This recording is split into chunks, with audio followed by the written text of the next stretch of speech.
Gioielleria Laboratorio Orafo di Livio Darè. Crea e realizza gioielli seguendo i tuoi desideri. Bentrovati al meteo.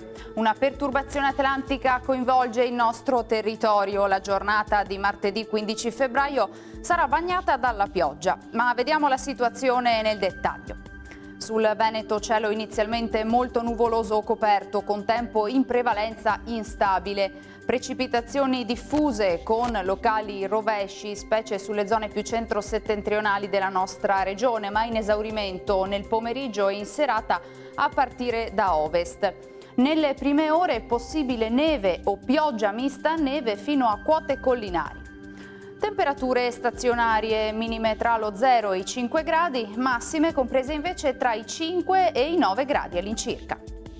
Ci spostiamo ora sul Friuli Venezia Giulia, anche in questo caso piogge diffuse ovunque, localmente potranno essere anche di forte intensità, migliora poi nella notte. Temperature minime tra lo 0 e i 6 gradi, massime sui 7-8 gradi.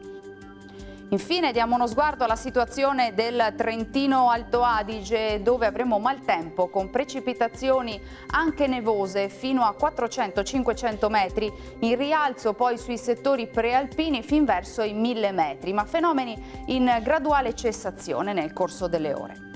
Temperature minime sotto lo 0, massime infine sui 6-8 gradi.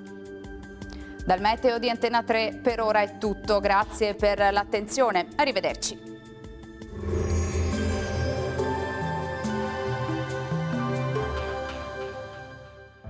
Gioielleria Laboratorio Orafo di Livio Darè. Crea e realizza gioielli seguendo i tuoi desideri.